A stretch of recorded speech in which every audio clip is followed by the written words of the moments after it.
કેટલાય દિવસો સુધી, કેટલા મહિના સુધી આ કામ ચાલ્યું. ત્યારે આ કથાનું સ્થળ નિર્માણ થયું. એટલી ભોજનની મોટી વ્યવસ્થા, મહેમાનોને રહેવાની વ્યવસ્થા, આપણે સૌને બેસવાની વ્યવસ્થા, એટલો મોટો પંડાલ, પવનની વચ્ચે અને વરસાદી વાતાવરણની વચ્ચે પણ આ ભગવાન મહાદેવની કથાનું આયોજન કર્યું. તેથી અખિલ ભારતીય અદુવંશી આહિર સમાજને જેટલા પ્રણામ કરીએ અને જેટલા ધન્યવાદ આપીએ એટલા આપણા માટે ઓછા કહેવાય.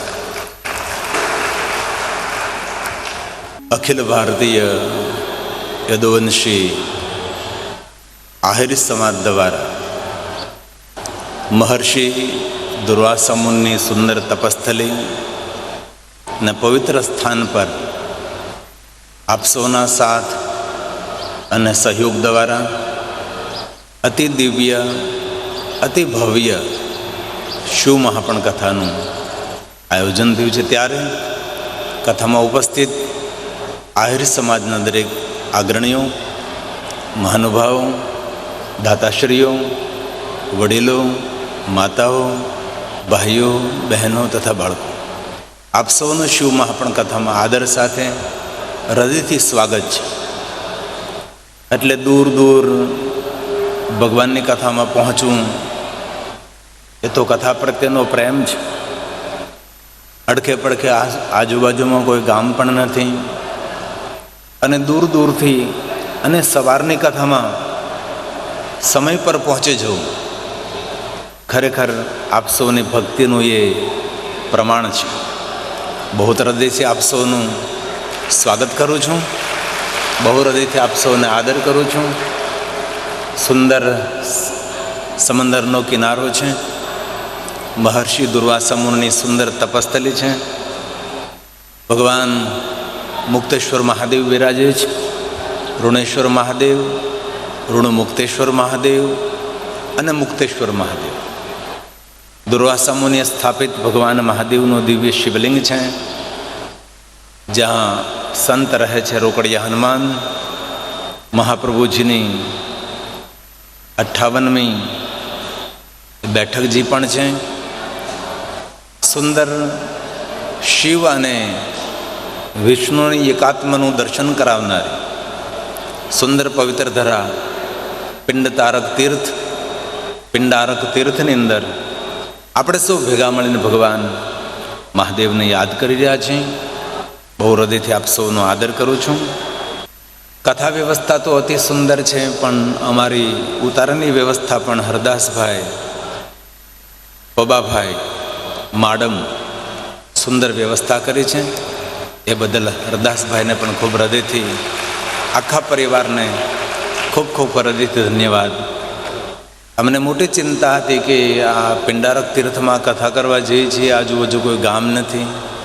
ઘણા લોકોએ કહ્યું પણ હતું કે ત્યાં કાંઈ વ્યવસ્થા પણ નથી, કઈ રીતે તમે 9 દિવસ માટે રહેશો.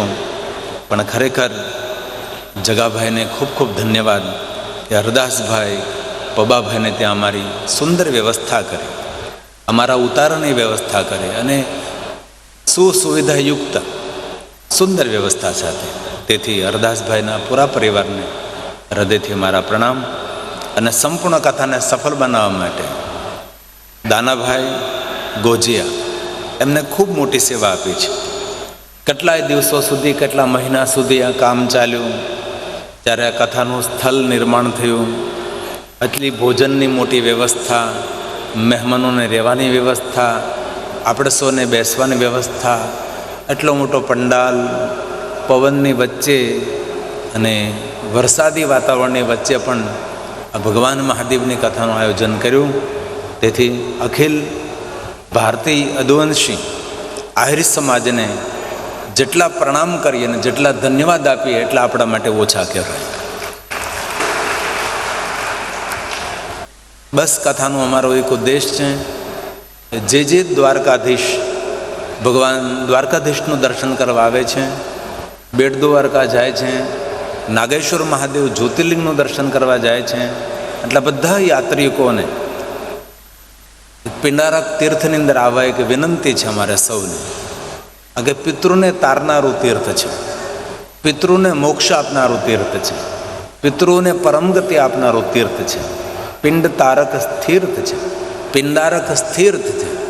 તેથી જે દ્વારકા જાય છે એ સૌને આપણે યાત્રિકોને વિનંતી કરીએ, દૂર નથી, રોડથી હાઈવેથી નજદીક છે. થોડા અંદર આવો એટલે કેટલું સુંદર દિવ્ય દર્શન.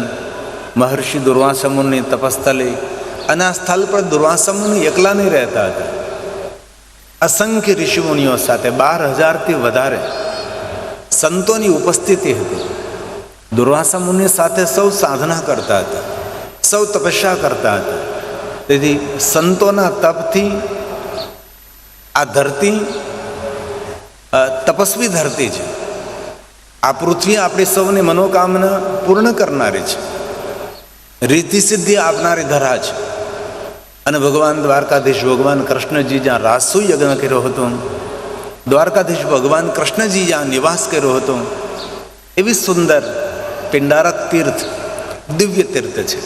અને આપણે સૌ આપણા ભાગ્યના વખાણ કરીએ છીએ કે આવા પવિત્ર તીર્થની અંદર આપણે સૌ ચૈત્ર માસની અંદર ભગવાન મહાદેવની કથાનું શ્રવણ કરી રહ્યા છીએ. તેથી આપણું પણ કોઈ પુણ્ય હોય, આપણા પણ કોઈ ભાગ્ય હોય, આપણા કોઈ પૂર્વજન્મના પુણ્યનો ઉદય થયો હોય, તેથી આપણને સૌને ભગવાન મહાદેવની કથા સાંભળવાનો અવસર આ પિંડારક તીર્થની અંદર પ્રાપ્ત થયો છે. અને સમગ્ર આહિર સમાજનું આભાર ને ધન્યવાદ વ્યક્ત કરું છું કે આ કથા કહેવાનો અવસર મને પ્રાપ્ત થયો છે. તે બદલ સમગ્ર આહિર સમાજને ખૂબ હૃદયથી મારા પ્રણામ, ખૂબ હૃદયથી અમારા ધન્યવાદ કે આપ સૌએ એક અવસર આપ્યો છે કે આ પવિત્ર તીર્થમાં ભગવાન મહાદેવની કથા ગાવાનો અવસર મળે. તો આવો શિવ મહાપણ કથાનો પ્રારંભ કરીએ. એ પહેલાં 1 મિનિટ માટે જે ચોપાઈ આપણે કંઠસ્થ કરવાની છે. સુંદર વિષ્ણુ યાગ ચાલે છે. અમારા ધવલભાઈ શાસ્ત્રી સુંદર વિપ્ર કુમારો દ્વારા સુંદર યજ્ઞ સંપન્ન થઈ રહ્યો છે. રોજ યજ્ઞની પરિક્રમા કરવા માટે જજો. બપોરે કથા પૂર્ણ થાય, ભોજન પ્રસાદ લઈ આપણી પાસે સમય હોય તો પછી સાંજે કથા પૂર્ણ થાય. કારણ કે 2 સેશનમાં કથા છે, 2 છત્રમાં કથા છે, 9 થી 12 ને 3 થી 6. તો 3 વાગે સમય મળે તો 3 વાગે, 6 વાગે સમય મળે તો 6 વાગે, સવારમાં સમય મળે તો સવારમાં. પણ યજ્ઞનારાયણને પરિક્રમા કરવાનો ખૂબ મહિમા છે. ચારો તરફ પરિક્રમા કરવા માટેની સુંદર વ્યવસ્થા પણ છે. તેથી મારા ભાઈઓને પણ પ્રાર્થના, બહેનોને પણ પ્રાર્થના, જરૂર વિષ્ણુ યાગ યજ્ઞકુંડની પરિક્રમા કરવી જોઈએ. હું રોજ માટે કથા પૂર્ણ થાય 6 વાગે એટલે વિષ્ણુ યાગ ધવલભાઈ શાસ્ત્રીની સાથે હું પરિક્રમા કરવા માટે જાઉં છું. તો આપ પણ જવા પ્રયાસ કરજો તે પ્રાર્થના સાથે. આવો ભાવથી ને આદરથી મંગલ ભવન અમંગલહારી ઉમા સહિત જેહી જપત પુરારી. ઓમ શ્રી નારાયણ, ઓમ શ્રી નારાયણ, ઓમ શ્રી નારાયણ. આટલું યાદ રાખવાનું છે.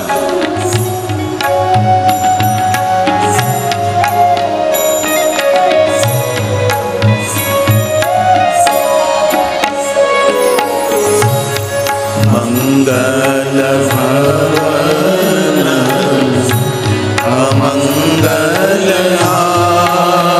અમંગલહારી ઉમા સહિત જેહી જપત પુરારી.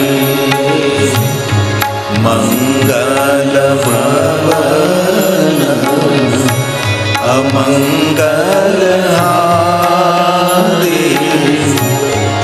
ઉમા સહિત જેહી જપત પુરારી. ઓમ નમો નારાયણ નારાયણ. ઓમ નમો નારાયણ નારાયણ. ઓમ નમો નારાયણ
સુત પુરાણજી પ્રયાગ તીર્થમાં કહે છે કે હે મહાત્માઓ, કથા એક ભગવાનની પૂજા છે, કથા એક ભગવાનનું આરાધન છે.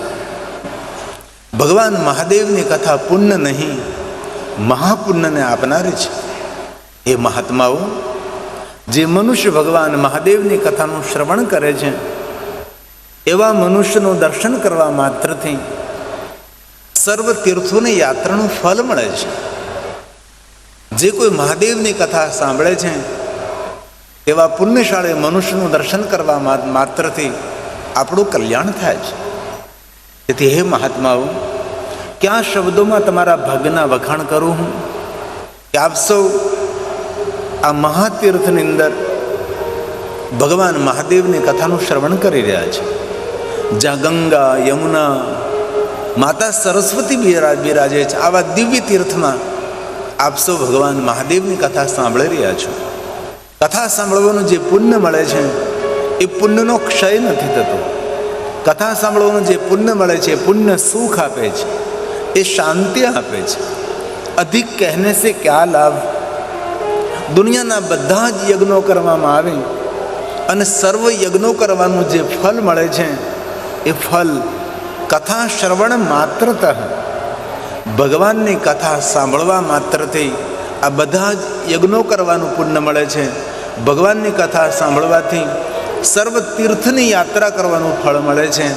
ભગવાનની કથા સાંભળવા માત્રથી દરેક દાન કરવાનું પુણ્ય પ્રાપ્ત થાય છે. ભગવાનની કથા જે સાંભળે છે તેને ભગવાનની પૂજા કરવાનું ફળ પ્રાપ્ત થાય છે. એ મહાત્માઓ, આદરથી, ભાવથી, ભક્તિથી ભગવાન મહાદેવની કથા સાંભળો. સાંભળવા ખાતર સાંભળવાનું નથી. ભગવાન ઉપર પૂર્ણ શ્રદ્ધા રાખી જે મનુષ્ય મહાદેવની કથાનું શ્રવણ કરે છે, ભગવાન તેમની કામના, તેની મનોકામના પૂર્ણ કરે છે. આવું શિવ મહાપણા ગ્રંથમાં ભગવાન વેદવ્યાસજીએ કહ્યું છે. ગઈકાલે આપણે કથાનું દર્શન કરતા હતા કે ભગવાન વિષ્ણુજીએ નારદજીને એમ કહ્યું કે નારદજી, થોડુંક દુઃખ સહન કરી લેવું, પણ કોઈને શ્રાપ ન આપવું. કે જ્યારે આપણે બીજાને શ્રાપ આપીએ છીએ ત્યારે આપણા પુણ્યનો ક્ષય થાય છે, અને આપણા પુણ્યનો ક્ષય થાય તેથી જીવનમાં દુઃખનો પ્રારંભ થાય છે. જ્યાં સુધી આપણા પુણ્ય હોય છે ત્યાં સુધી આપણને સુખ મળતું રહે છે, સફળતા મળતી રહે છે, માન મળતું રહે, સન્માન મળતું રહે, પ્રતિષ્ઠાની વૃદ્ધિ થાય છે. પણ જ્યારે જ્યારે આપણા પુણ્યો બધા જ ખાલી થઈ જાય ત્યાર પછી આપણું પતન થાય છે. તેથી નારદજી, તમે કેટલું મોટું તપ કર્યું હતું, દેવતાઓ ઋષિમુનિઓ તમારો જય જયકાર કરતા હતા, અમે તમે ક્રોધાવેશમાં આવી શિવગુણોને શ્રાપ આપ્યો અને શ્રાપ આપવાને કારણે તમારા પુણ્યનો ક્ષય થયો. આવું ભગવાન વિષ્ણુજીએ નારદજીને કહ્યું. તેથી આ કથામાંથી આપણે સૌએ શીખવાનું છે, કોઈ દિવસ કોઈને શ્રાપ નહીં આપવાનો. ભલે થોડું દુઃખ સહન કરી લેવાનું, થોડું સાંભળી લેવાનું, થોડુંક બે ડગલા પાછળ હટી જવાનું, પણ આજથી આપણે સૌએ દ્રઢ સંકલ્પ કરવાનો છે, કોઈને શ્રાપ નહીં આપવાનો. ઘણા માણસોમાં શ્રાપ આપવાની બહુ જ આદત હોય. આવી રીતના આમ શ્રાપ આપતા હોય કે આનું આમ થઈ જાય, આનું આમ થઈ જાય, પેલાનું આમ થઈ જાય, તેમ થઈ જાય. નહીં, કોઈનું જ્યારે ખોટું આપણે વિચારીએ છીએ ત્યારે આપણું ખરાબ થવાની શરૂઆત થઈ જાય છે. જેટલું બીજા માટે સારું વિચારીએ, જેટલું બીજા માટે સારું બોલીએ, એટલું આપણું કલ્યાણ થાય છે, એટલું આપણું સારું થાય છે. આપણું સારું કરવું હોય તો બીજા માટે સારું બોલવું પડે. આપણું આપણે સારું કરવું હોય તો બીજાનું સારું કરવું પડે. આપણે સુખી થવું હોય તો બીજાના સુખ માટે પણ ભાવ કરવો પડે છે. કારણ કે ભગવાન મહાદેવે સ્વયં વચન આપ્યું છે કે જે માણસ ભાવ કરશે તેવું જ તેના જીવનમાં બધું જ તેને પ્રાપ્ત થશે.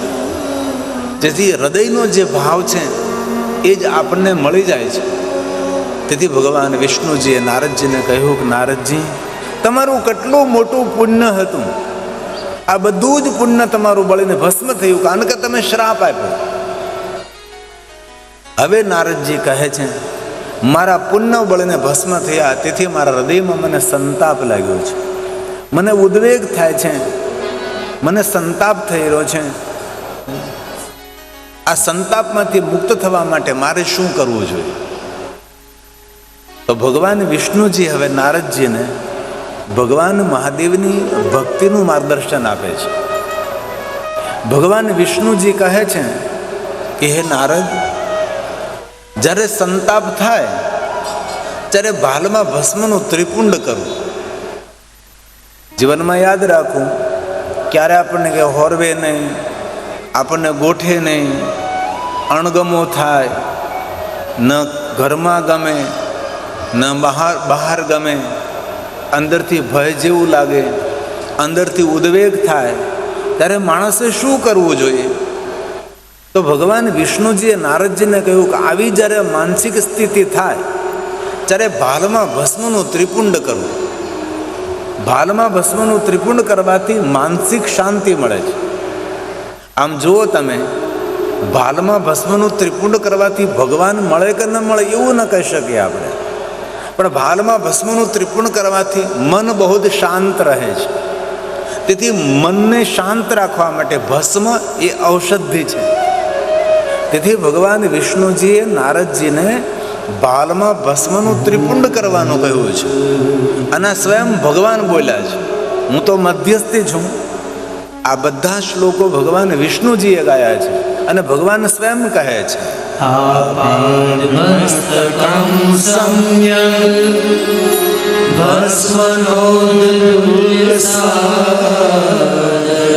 કેટલી સુંદર વાત કરી છે.